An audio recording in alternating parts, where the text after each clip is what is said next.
Hi, I'm Queen V. And I'm Dr. E. Queen V, you know, I've had some things in my mind, and that is oftentimes we run into situations where people will use their where they've come from or their background or the opportunity to say, well, I grew up in a very tough time and therefore I cannot do certain things, or therefore I don't have the privilege like other people, and they use excuses for not succeeding. And they have the audacity to believe that they cannot succeed as a result of where they come from. Hey, let's talk about how we can turn the table and talk about people or a particular person that had a really tough upbringing, but yet that person literally had the audacity to just soar in heights that is absolutely incredible. So who are we going to talk about today? Dr. E, we are going to discuss Mary McCloud Bethune. And although you and I both know, we've discussed, and actually your book, Resilience, goes into this topic of that there is racial discrimination. There's not a level playing field in America, and there never has been.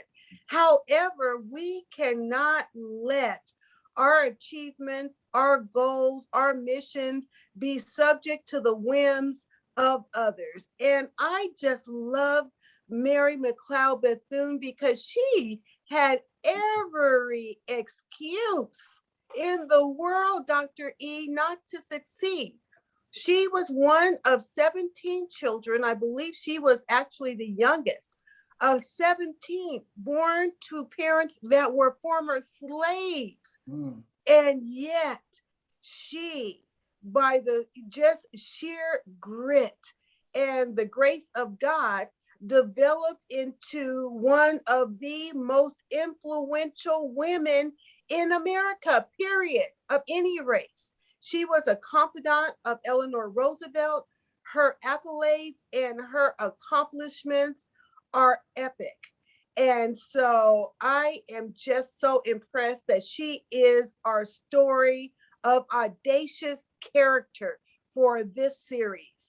Well, you know, it's very interesting that you mentioned how she was able to soar and reach such a high level. What was it about her in particular that caused her to go beyond, literally go beyond the closed doors and climb above those mountains that were put in front of her, or go around those blockades and things to keep people like her? Because you said that her parents were slaves. And yes, if the parents were slaves, she obviously was not enslaved to believe that she could not reach higher heights. Let's talk about that. Absolutely. Well, this is, after the Civil War, her mother actually, because after the Civil War and after emancipation, they were actually emancipated, but her parents continued to work the same cotton farm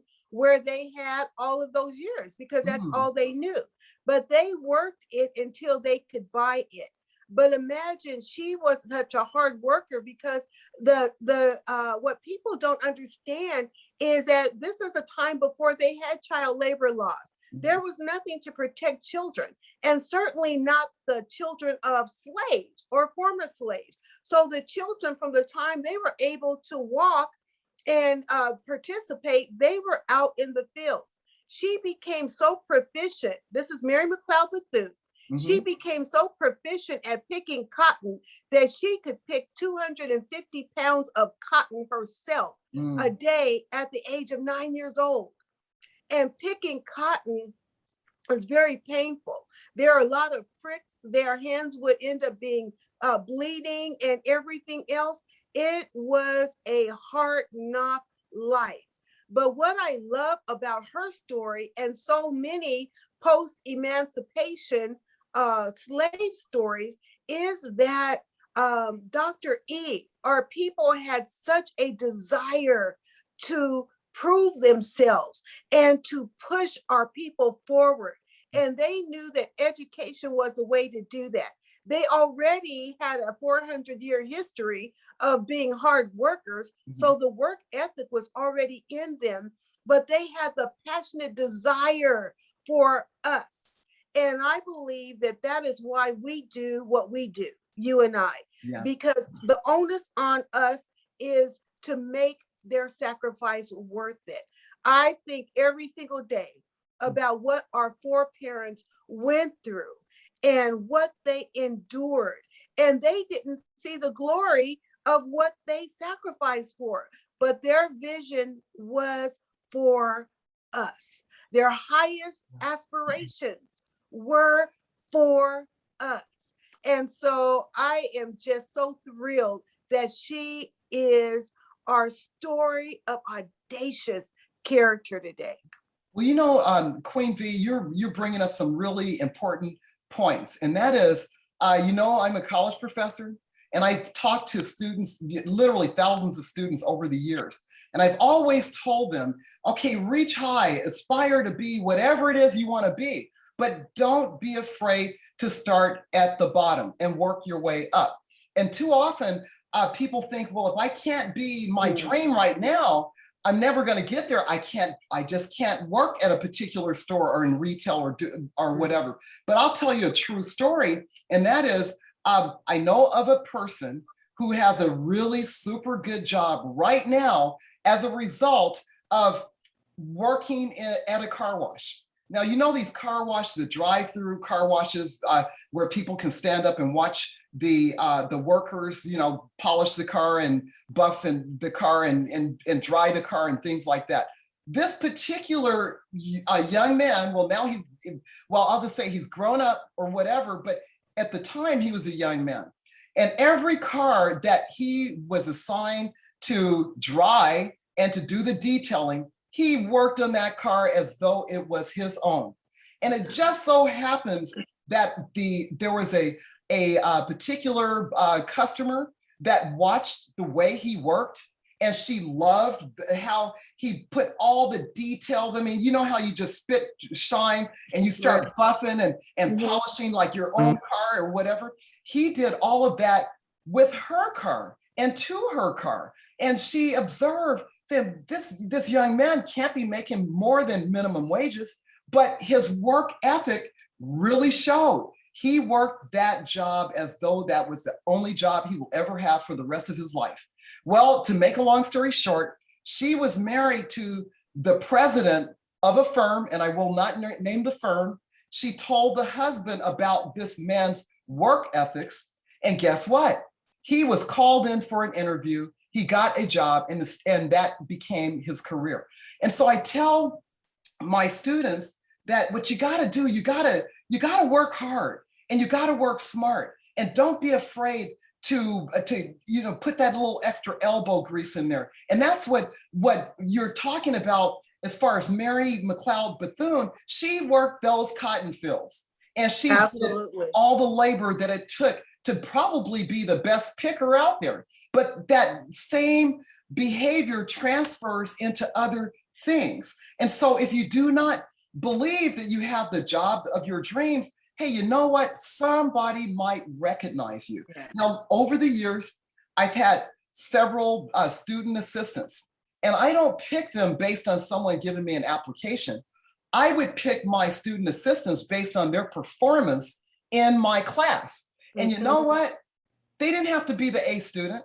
They had to be the student that had the drive, the ones that were always willing to come to my office and ask me why, what for, and all the questions that go with learning and developing. And I would say, that's the person I'm hiring. So getting back to working hard, it's really important that we look back and we look at the drivers back then, and to see how Miss Mary McCloud Bethune, she worked it. She knew what she was doing, and she was not afraid to ask to get to that next level, and to be able to work with the presidents, prince and princesses. And she's worked with lots and lots of different people in high places. How do you get there? You just don't magically pop in there. You have to work your way up.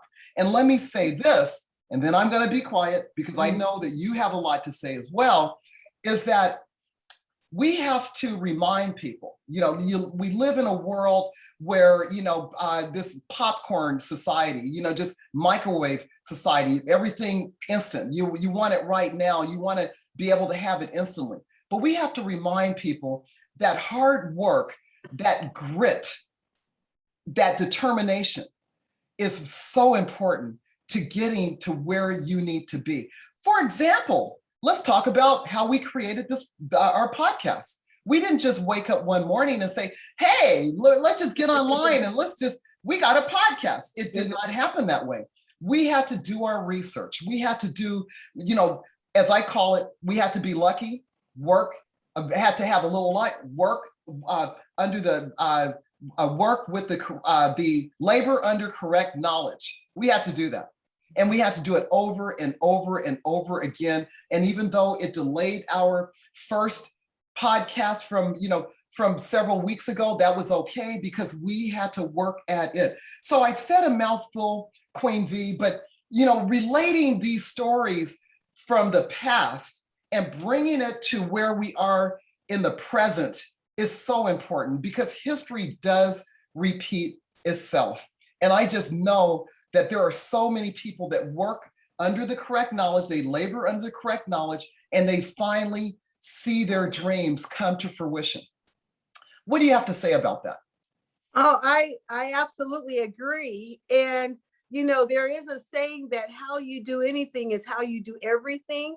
And success is contagious. Once you start being successful, like the scripture in the Bible says that, he who is faithful over little will be master over many, because over much. And that is because success is contagious.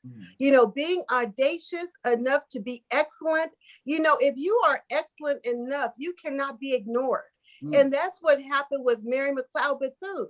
Here she is, starting from nothing, literally scratching the earth in Alabama, with her family. And here she attends college. And then from college, she goes to seminary. And, from seminary in South Carolina, she moved to Florida and she worked at a Presbyterian church all the time. In every situation and occupation, she is benefiting others. She's serving others, but people notice her excellent spirit. And then she started, and she was the founding member of the National Council of Negro Women. She was all the time pulling others up as she was coming up. And I'm sure that she imparted to them that same spirit of, we must be excellent. We have to be better. We have to be, nobody can keep you down if you don't bend over mentality, right? And so I just admire her. She is, I believe, one of the shoulders that we sit on as we do our podcast. Right. Dr. E, as we are doing our podcast, our rooms are so crowded, right? Our rooms are so crowded. You have your parents in your room with you, your grandparents, your great-grandparents, ages unknown of whose shoulders you're sitting on. And I have the same, and I had the opportunity. It's so funny, I'm just sitting with it here right now. And this is a book that my grandfather wrote. He was an author, and my mother's 92, so I have to know how old this book is. But it was her father. But he was an author that had the same spirit of excellence, that same drive to bring us up and really improve everything for the generations to come. And I know that is our heartbeat, that we would so impact others, that this podcast goes way beyond us, that we want to transform the lives of those people that are listening or watching, that they would think, oh my God, if this woman, a child of slaves, could sit with princesses and presidents and never lose the common touch and impact her generation, and she's been dead for decades, my God, with all that we have, what can we do? And so I know that that is our passion. That is our purpose for doing what we do.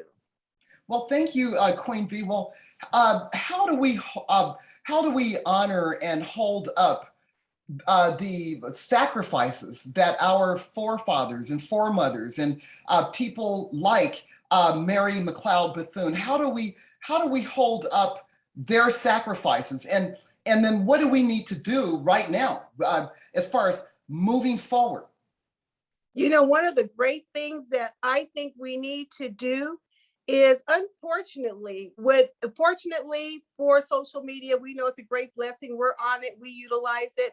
But unfortunately, the negative part of it is that it makes us, and especially younger people, to have such a short attention span, that they are not like it. You know, this generation is not like ours, in that we read books, we read autobiographies, we were taught in history about famous people, our parents and our forebears, that did so much for us. I'm afraid, my concern is that this generation is missing out on the audacious stories. You know, they'll know the current people, they'll know the Michael Jordans, they'll know the Kobe Bryants, as well they should. But they don't realize that we have a huge, long legacy of people who have died and sweated and cried and suffered and sacrificed their very lives so that we could sit in positions of influence and power. And so I think that, in response to your question, number one of the first things that we can do is to remember them, remember and talk about it to our children, share to this generation and the generations to come what the shoulders that they are standing on. They didn't get there by themselves. We didn't get here by ourselves. And then not only to share the stories, but to share the audacious characteristics that it requires, like you said, work laboring under correct knowledge. It requires steadfastness. It requires being excellent at small things. It requires not expecting to get it overnight. It doesn't come like that. We need to share the stories, and we need to share the successes as well as the failures, so that this generation is equipped. And that is what I believe will be the blueprint for their success going forward. That was a blueprint for my success. My parents were always telling me and sharing with me the sacrifices. So I didn't take it for nothing that, you know, what we had, the voting rights that we have and that we're still fighting for right now, you know, the prestige, the Oprah Winfrey's, the Tyler Perry's, the different people, the astronauts and the different ones that have excelled. You know, we have not done it by ourselves. Well, you know, and that is what I would share. Yeah, well, that's well stated. I really appreciate that, and I'll tell you, I totally hear you. My mother did not have a college education. She did not even graduate from high school, but she had a PhD from the life of hard knocks, and that's what she used to always tell me.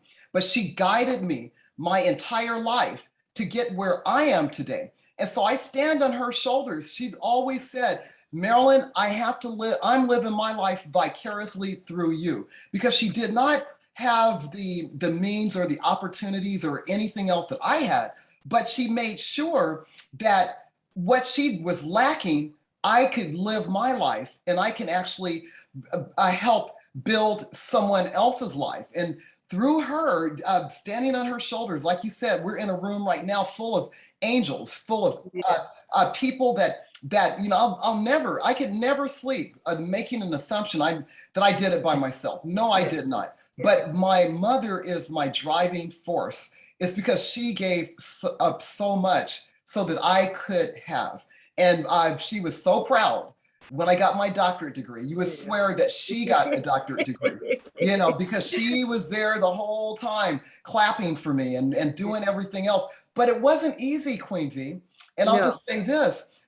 So many people over the years have come to me and say, "Oh, you're so lucky that you're a professor, and you're really lucky. You're the only Black female professor in your college and in your university in the College of Business." And then I just cringe. It's because it's a shame, and I'm not proud of that. And the sacrifices that I had to make, that I continue to make, they're never, ever, ever, ever going to go away. Period. And so if anyone listening thinks that there is a utopia, that once you get it, whatever it is, and that you can rest and like everything's fine, no, it's not. Because I'll say this, even with Mary McCloud Bethune, she probably went through hardships and heartaches till the day she died. Because you can never reach a plateau where you can say, "Oh, I've made it." I used to hear people talk about, "Hey, when you make it," and I used to look for it. It's like, where is it? I want to find it. And it kept moving around because life is what it is. There is no particular place where we can land and say, "Okay, I can rest and everything's hunky-dory." Because once you lose the drive to keep moving and to keep doing or whatever, then you really lose the passion, I believe, to continue to excel. And so just back to my brief story about the young man that was the car wash guy. I hope there's a whole lot of people that heard that story is because it's a real story. It's regardless of your job, if you're in the job temporarily and you know you're in the job temporarily, still give it your best shot. Because you don't know where your next blessing is going to come from. You don't know if you're the person working in retail and you don't like working in retail. You don't know that the next person walking in that store could be a customer that can change your life because he or she is the CEO or the president of some major company. You never, ever know. So give it your best shot no matter what you do on a day-to-day basis, and never forget where you come from. And do not use where you come from as an excuse to not excel. You should be able to fly. You should be able to do whatever, regardless of where you come from. So Queen V, I'd like for you to wrap it up, please. Well, you know what? I absolutely agree. And actually that is, it just kind of dusted off the cobwebs in my brain. You know, that's how I started my 44-year nursing career, is that I actually started as a nurse's aide. And because at the time I had wanted to go to nursing school, but Colorado had an age limit and I was too young to actually get into nursing school. And so I worked at a nursing home, and my supervisor, I still remember her name, Marguerite Swanson. She loved the way I took care of my patients, because I took care of my patients like they were my grandparents, you know, and she would just watch me over months. And finally, she said to me, "You need to be in nursing school. And if you will go to nursing school, I'll make sure," because I worked night shift, and I worked night shift and then went to school all day. Eventually, she said, "I'll make sure that you are able to study at night." And so it was just a blessing, but that's how it started. But you know, it's an interesting thing how everything line upon line, precept upon precept. I was the only one of my siblings that would get up during the night and give my father his shots from being a little girl, because he had really bad asthma. And the other ones couldn't stomach, you know, "Oh, I can't give him a shot. I can't give him a shot." And I could, and I did. But it's just interesting how life evolves like that. But it absolutely is a character builder if we just learn to do whatever we do. The Bible says, whatever you do, do it with all your heart, and do it as unto the Lord, and not unto men. If we act like we are working for the Lord, if we're working for a higher purpose than just our comfort or our preference or how we feel that day, it pays dividends. And I know you know that so well with your excellent career. So that's my final point. Well, thank you. That's a beautiful story, because obviously, you know, working 44 years in nursing, that was your passion. And when you have a passion, whatever that may be, can't anybody stop you from excelling. You got to find, you just hit it. You got to find your passion. What wakes you up in the morning? What is the thing that really just makes you feel really good? It's kind of like when I hear a certain song or music, then I just start like getting all excited or whatever. And then it's like, okay, I'm ready to work or whatever. But we have to find our passion. And if you find your passion, can't nobody stop you. And I know that when it comes to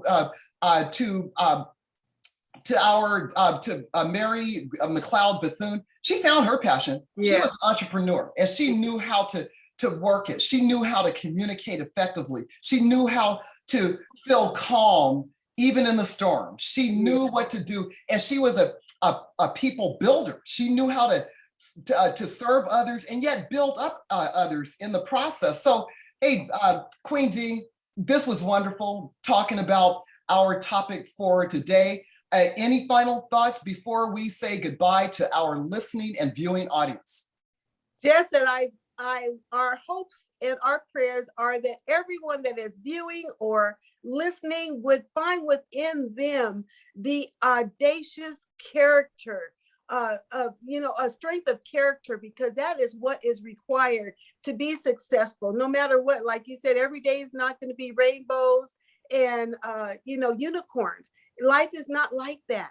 But if we can have the strength of character, that no matter what, we are going to do our very, very best, that propels us to other things. Wonderful. So that is my last point. Okay. So what can our audience do? Tell them what's next, the next steps. The next steps are to look at your own life, where you are having successes and where you are having failures, and decide your blueprint. What do I want to be? What do I want said of me? I think that is just as important right now to construct your future self, because all of us are becoming. Nobody, like you said, nobody's gotten there. No one has arrived. There is no arrival port. Okay. So Queen V, we're going to ask our audience to like, share, and subscribe to our YouTube channel, and they can find us on what? Queen V and DrE.com. And also we are on YouTube, Spotify, SoundCloud. So like, share, subscribe, and thank you for joining us. We are so appreciative of your time. Okay, see you later. Bye-bye. To believe, yeah. We've got audacity to believe. Queen V and Dr. E. We've got audacity.